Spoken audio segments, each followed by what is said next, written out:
is actually something that Robert Putnam thinks has disappeared. It's voluntarism. It's people giving more than any professional thing actually requires them to do. And that comes very much by way, actually, of how it was established, which is through Sir Bernard, who is here. Bernard is over there. This whole prize, this whole evening came about because of an action by Bernard.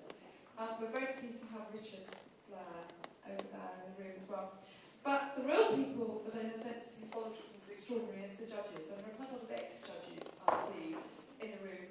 And I want to very much thank the judges that we had this year, because we ask a lot of them, and I'm not sure we support them brilliantly, but we do our best, and they were tremendous. And Albert Scaldino and John Tusa are both here, and I will read out Annalena McAfee's judgments, because Annalena is unfortunately, because of something private, can't be here. So, but I would actually like to thank all of our judges. The room is full of them. They've done very well.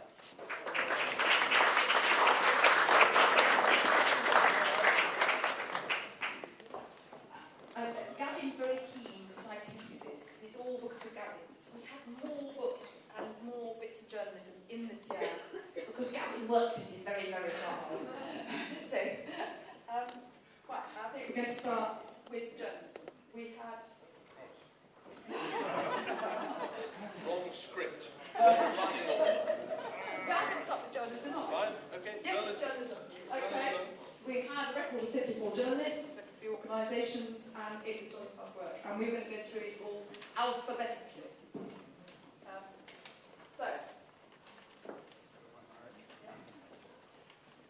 Johann Hari from The Independent. Where's Johann? Put his hand up. Let me say, first of all, what a pleasure it was to be given the job of reading what is an enormously rich stack of material for both books and journalism.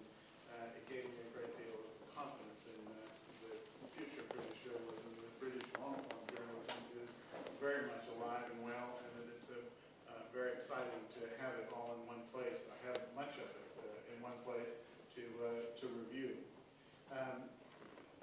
Johann Hari's work from The Independent, the range and depth of Johann Hari's reporting and analysis reminds us that long-form British journalism is alive and well. He opposes the pomp of a state visit by the King of Saudi Arabia against the victims of what he described as one of the most vicious dictatorships in the world, and against the hypocrisy of a British government that has promised to place human rights at the top of its agenda. He examines the political leanings of the rightist philosopher who's captured the imagination of a left-leaning prime minister. He reports on the ferocious war waged by French governments out of sight in Central Africa for 40 years, and on the murder and mayhem that French armies and policies have left behind in the Central African Republic. He sails the Pacific, literally, with a shipload of right-wing Americans to record their views on global warming, Guantanamo Bay, and the right to bear arms. This is ambitious reporting, careful and artful writing, and elegant and effective political analysis. Thank you. Clive James. Clive James has always used words with relish, wit, acid humour. First, he did it as a TV critic, pioneering a strongly personal response to the television he endured, which all too many have tried to copy, but have only succeeded in painting.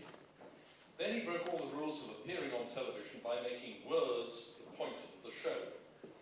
Now, to the surprise of some, this very conscious high literary style has translated to BBC Radio 4, complete with that sing-song James vocal style that, like his terrible television writing, is terribly tempting to try.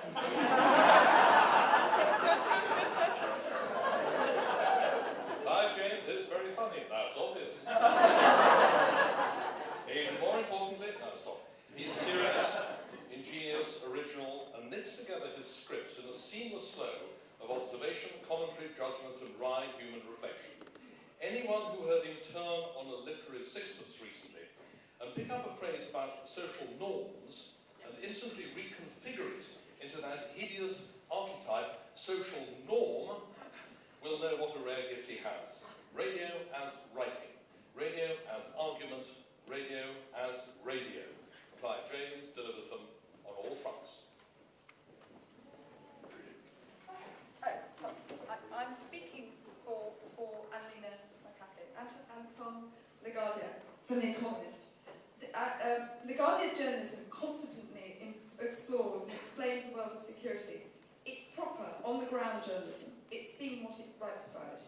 It's written with authority, the kind of authority you might expect from The Economist, but with an individual style and elan, with a real voice about a real set of topics that are very important for us to know. And I think he's not here. I think he's in Indonesia, but there's somebody from his boss is here.